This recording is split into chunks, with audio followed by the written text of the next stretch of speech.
व्याख्यान माला की इस कड़ी में आप सबका हार्दिक स्वागत और अभिनंदन। दोस्तों, आज हम चर्चा करेंगे कि कबीर क्या केवल कवि थे या वो समाज सुधारक थे या फिर वो दोनों थे। हम ये भी कह सकते हैं कि क्या वो मध्यकाल के क्रांति पुरुष थे। चलो आज हम इस टॉपिक पर चर्चा करते हैं। कबीर के लिए ये तो निश्चित रूप से कहा जा सकता है कि उन्होंने अपनी काव्य प्रतिमा का प्रदर्शन काव्य सृजन के लिए नहीं किया। मैं पहले भी आपको बता चुका हूँ कि कबीर पढ़े लिखे नहीं थे और वो एक ऐसे समाज से आते थे जिस समाज में कुरीतियाँ विकृतियाँ देश दुनिया भर की भरी हुई थी। लेकिन अपने समाज के साथ साथ उन्होंने लोगों को देखा, लोगों के भावों और विचारों को देखा और परखा। तो धीरे धीरे उन्होंने जो महसूस किया, उस महसूस की हुई बात को ही उन्होंने कहना शुरू किया और वही उनके काव्य का एक ग्रंथ बन करके तैयार हो गया। उनकी भक्ति आत्म मुक्ति के लिए नहीं थी, वो खुद की मुक्ति चाहते थे।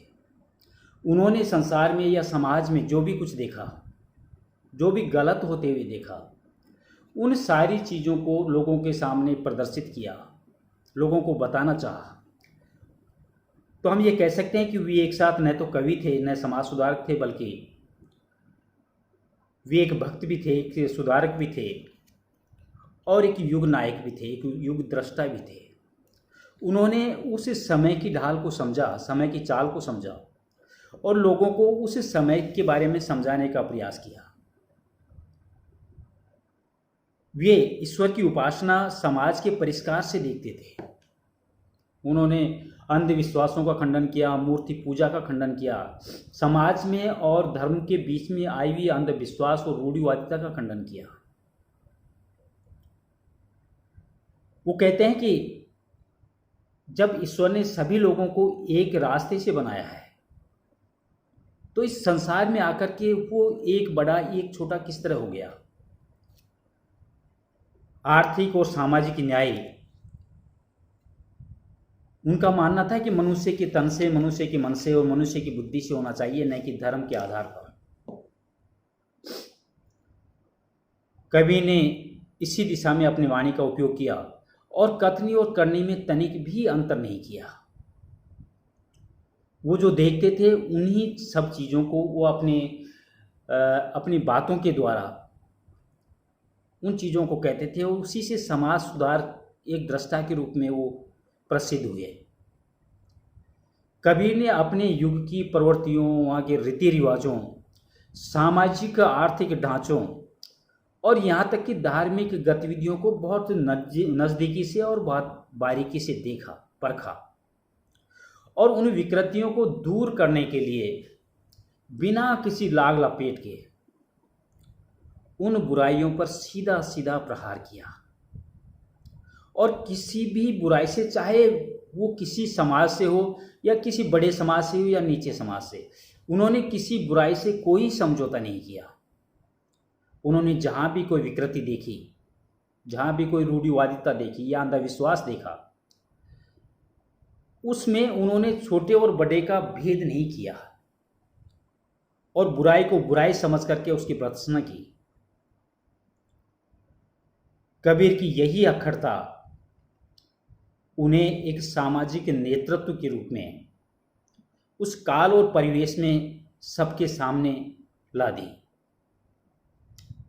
अब उनके विभिन्न रूप तो हैं, हम एक एक रूप के बारे में चर्चा करते हैं। सबसे पहले हम चर्चा करते हैं कबीर एक समाज सुधार के रूप में, कि किस तरह उन्होंने समाज में फैली हुई विकृतियों, अंधविश्वासों या रूढ़िवादिता का खंडन किया, विरोध किया और लोग कैसे उनके पंथ से जुड़ते चले गए। कबीर ने वैसे तो सभी क्षेत्रों में सुधार का दृष्टिकोण अपनाया। उस समय समाज के छोटे बड़े, ऊंच नीच, जाति भेद, वर्ण आदि अनेक व्यवस्थाएं, रूढ़ियां बन चुकी थी। जाति प्रथा का बंधन बहुत कठोर था। नारी को केवल भोग की वस्तु समझा जाता था और उसी तरह उसको माना जाता था, और नारी के लिए परस्पर छीना झपटे या लड़ाई झगड़े होते रहते थे। पढ़ाई लिखाई की व्यवस्था उस समय कहीं भी नहीं थी। कबीर स्वयं निरक्षर थे, अनपढ़ थे। समाज मुस्लिम शासकों के शिकंजे में पीड़ित और भयभीत हो गया था। आर्थिक स्थिति उनकी शोचनीय और दयनीय थी। हाथ से काम करने वालों का समाज में सम्मान घटता चला जा रहा था। कबीर ने इन सारी सामाजिक बुराइयों के विरुद्ध अपनी अटपटी वाणी से मोर्चाबंदी की और जाति पाति के भेद और बंधनों को उन्होंने अस्वीकार किया।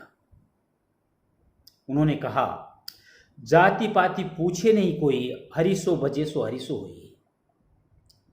यही नहीं, वे तो मनुष्य समाज के धर्मानुसार बांटने के भी विरोधी थे। वे कहते हैं कि कोई हिंदू कोई तुर्क कहावे, एक जमी पर रहिए। वेद किताब पढ़े वे कुतवा वे मौलवी पांडे, विगत विगत के नाम धरायो एक माटी के भांडे। वो जाति प्रथा और धर्म को के विरोध में खड़े हो जाते हैं और ललकार करके कहते हैं, जो तू बामन बामनी जाया, आन बाट वो क्यों नहीं आया। जो तू तुरक तुरक नहीं जाया, भीतर खतना क्यों न कराया। इस प्रकार उन्होंने एक धर्म को नहीं लिया, बल्कि धर्म की विभिन्न धाराओं को, चाहे वो हिंदू धर्म हो, मुसलमान धर्म हो, सिख हो, ईसाई हो, उन्होंने सभी धर्मों को लपेटा। कबीर ब्राह्मण और शूद्र के भेद को ललकारते हैं। वो कहते हैं कि एक चाम ते सब जगह उपजा, क्या ब्राह्मण क्या शूद्र, सभी एक ही रास्ते से आए हैं, सबकी एक जैसी चमड़ी है, सबका एक जैसा खून है। फिर ये भेदभाव कैसा। इस प्रकार कबीर ने रामानंद के प्रभाव से उनका जो भक्ति मार्ग था, एक अनूठा भक्ति मार्ग था, उसमें जाति पाति के लिए कोई स्थान नहीं था। समाज में सत्य संस्कारों और समर्थक और उनके प्रचारक के रूप में वो ख्याति प्राप्त हुए, उनका नाम चला। दूसरा हम देखते हैं धर्म सुधार के रूप में कबीर ने धर्म के बारे में क्या कहा।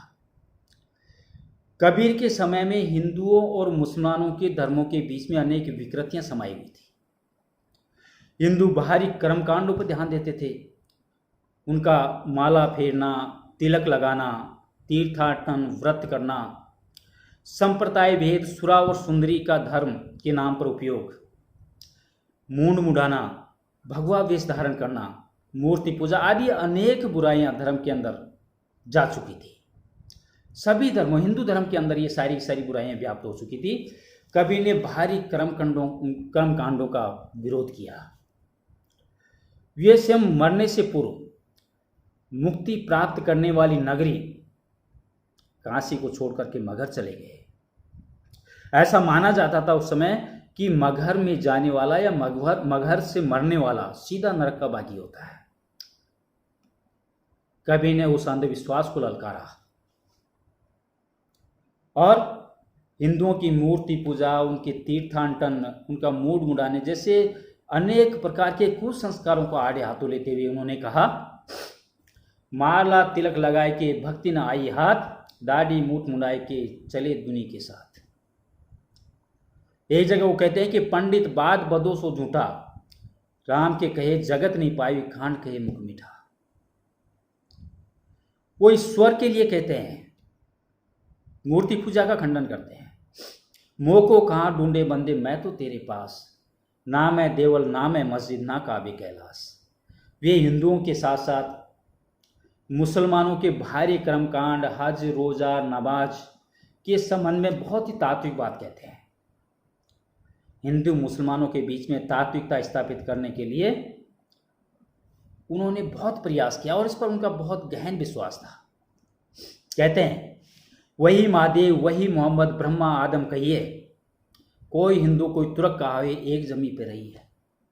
ये सभी इसी जमीन पे रहते हैं, लेकिन धर्म के कारण किसी को तुर्क कहा जाता है, किसी को हिंदू कहा जाता है। धर्म ने दो समाजों के बीच में, दो लोगों के बीच में एक खाई पैदा कर दी। वे दोनों को फटकारते हैं।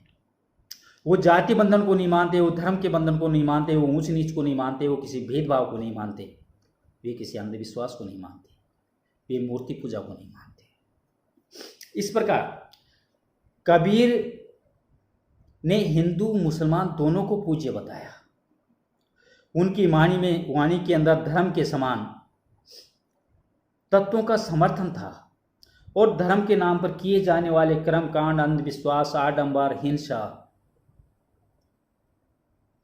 आदि सबको उन्होंने कभी भी अपने साहित्य में महत्व नहीं दिया। कबीर के बारे में आचार्य हजारी प्रसाद द्विवेदी का कथन है। वो कहते हैं कि कबीर ऐसे ही मिलन बंधु पे खड़े थे जहां से एक ओर हिंदुत्व निकल रहा था और दूसरी ओर मुसलमान, जहां से एक ओर ज्ञान निकल जाता है और दूसरी ओर अशिक्षा, जहां से एक ओर भक्ति मार्ग निकलता है और दूसरी ओर योग मार्ग, जहां से एक ओर निर्गुण भावना निकलती है और दूसरी तरफ सरगुण भावना, जहां से एक ओर निर्गुण भावना निकलती है और साथ में सरगुण भावना। उसी प्रशस्त चौराहे पर कबीर खड़े हैं और सभी का सम्मान करते हैं। तीसरा, उनका दार्शनिक सुधार उन्होंने किया उस समाज में। कबीर ने सामान्यतः धर्म और दर्शन के को एक साथ रखा, अलग अलग नहीं रखा। कबीर ने प्रचलित दार्शनिक मतों का सत्संग के माध्यम से अध्ययन किया। वे किसी दिखाव को पसंद नहीं करते थे। सत्संगति, अच्छे लोगों की संगति करो और अच्छा ज्ञान प्राप्त करो, और जो महसूस होता है उस महसूस होने वाली चीज को बाहर निकालो। और कबीर ने ऐसा ही किया। डॉक्टर त्रिगुणायत उनके संबंध में कहते हैं कि यद्यपि वेदांत सदैव तर्क के विरुद्ध रहा है, वेदांत सूत्र और उपनिषद बराबर तर्क को अप्रतिष्ठित घोषित करते रहे। उन्हीं के समान कबीर ने भी ये घोषित किया कि जो तर्क के बल पर तत्व की द्वैतता सिद्ध करना चाहते हैं उनकी बुद्धि बड़ी स्थूल है। यह तो एक दार्शनिक क्षेत्र की पहली सुधारात्मक विशेषता है। इस क्षेत्र में दूसरी विशेषता तत्व निरूपण संबंधी है। उन्होंने तत्व निरूपण की अनुभूति को विशेष महत्व दिया। इन सारी चीजों से स्पष्ट है कि कबीर ने जीवन के प्रत्येक क्षेत्र में सुधार का बिगुल बजाया। जनता की धर्मांधता और शासकों की नीति के कारण कबीर के जन्म काल के समय से हिंदू मुसलमान का परस्पर विरोध बढ़ता चला जा रहा था। धर्म के सच्चे रहस्य को भूलकर कृत्रिम विभेद उत्तेजित होकर दोनों जातियां धर्म के नाम पर अधर्म कर रही थी। ऐसी स्थिति में सच्चे मार्गदर्शक का श्रेय कबीर को जाता है। यद्यपि कबीर के उपदेश धार्मिक सुधार तक ही सीमित रहे, तथापि भारतीय नवयुग में समाज सुधारकों में कबीर का स्थान सर्वप्रथम था और आज भी सर्वप्रथम है, क्योंकि भारतीय धर्म के अंदर दर्शन, नैतिक आचरण एवं कर्म कांड तीनों का समावेश है।